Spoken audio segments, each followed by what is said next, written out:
Level design is a lot about coming up with the puzzles and the layout and the pacing of an area and coming up with the themes and how they integrate with the story. I worked with Corey to kind of pace it out on paper in a very, very rough form. Corey figured out what he wanted in the script, and then we agreed upon different worlds and kind of the scale of the worlds, what mechanics we wanted to introduce in those worlds, and then set up the layout to facilitate that.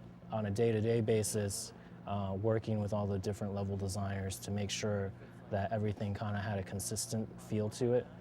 And then when you jump on it, it's just like a straight elevator ride down. Level design is about planning and like figuring out like, okay, if we want this, then like how are we gonna stage this, and kind of sticking to your guns, but at the same time, having the fluidity to kind of like change gears when you need to, just be like, oh, well, if that totally doesn't work, throw it away, and like, start all over again. Basically have to look at the game from the top down. So we have to say, well, we just had a puzzle here, so let's try to like have a big fight, because it's a little bit more visceral after you just used your brain to, figure out this crazy puzzle that we throw in. So we do that kind of stuff, like just how we want the fights to go, difficulty level of the fight. How we determine how to pace the fights is very much trial and error. We'll spend days on a fight, and then we'll have a play test, and then we can throw all of what we just did out the window. You can tell just by watching them play. Camera design is basically taking the player and guiding them through the interactive experience. So the camera designer's job is to help the player understand a puzzle, where to go, what he needs to see in order to achieve success in a video game. Camera in a game like God of War 2 is incredibly important because it basically shows the player everything that he needs to know in order to become a master at the game. When we're doing like play tests and stuff like that, we're trying to figure out what are these players trying to see. We try to make sure that we're thinking about, well, what is the player's experience at any point, and what is the player thinking about?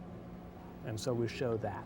The basic viewpoint is that we're trying to stay behind Kratos, and we're trying to lead the player in the proper direction. We change it up when you get into an arena and you do some combat and stuff like that. Generally, you don't necessarily need to be behind Kratos at that point of view. You want to see all the enemies and stuff around you. So we might go to a side view, we might go to a 3/4 top-down view. We go to different views in order to provide perspective for the player so that he can see the enemies around him a little bit better. He can have combat a little bit better. His controls feel right for the combat. But that wouldn't necessarily be the same view that we have for when we're following them, when we're trying to just lead them from one point to another point. We take control away from the player on the camera, and we give them the shots they want and let them focus on just the gameplay itself. A limitation of our fixed camera system is that we have to show certain things at different points. So a lot of times we set up what's called a cut camera, and you walk into a room, there's a lever on the other side, and we need to let you know that that's where you need to be. So we'll zoom in on the lever, show that, and then back out and say, okay, now do what you want, but we pretty much just told you where to go. You only notice the cameras when they're bad. So I think that if you don't notice the camera work, I think maybe we're doing our job right. I get the most satisfaction when I've completely designed a space, and a room or a WOD, we call them. And I pass that off to the artists, and then the artists dump all their art in and pass it off back to me. And it's the first time I see it, and it's all fully arted, and I'm like, whoa, this is what I designed? This is what the artist did with that space? This is the sheet version of the level. This is the start point and the spire. It's just a sandbox for us to go in and figure out exactly how the design is gonna work. This is after the sheet version that I just showed you was sent off to the artists and then returned. It gets really magical when it comes back from the artists, and they've done really cool stuff with it.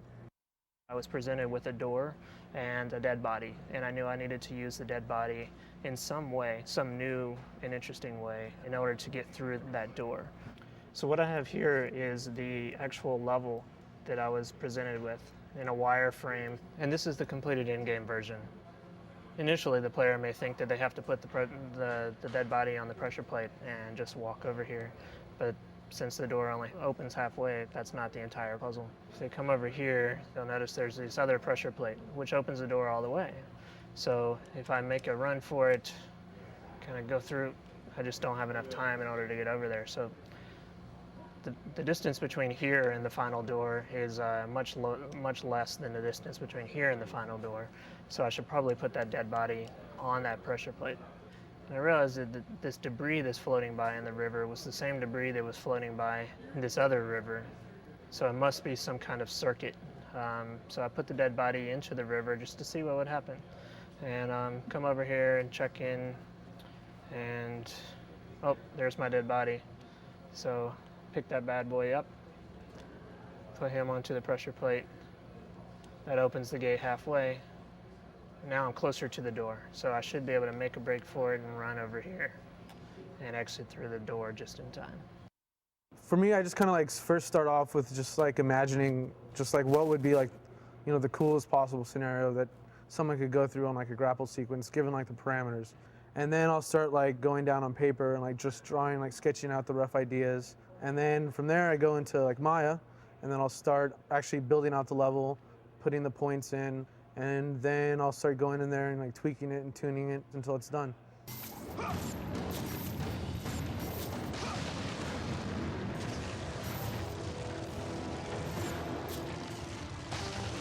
I was thinking like, wouldn't it be cool if something else is kind of going on in the background, something else to kind of like, as you're going through this, you're like racing against this other, basically like a fuse on a bomb or something. That's kind of like the idea I was trying to go with. And something also visually, like, so when you're going through like this, you're like, shit, that's awesome, you know? Like this is like a really cool sequence. So am I gonna make it, am I gonna make it, am I gonna make it?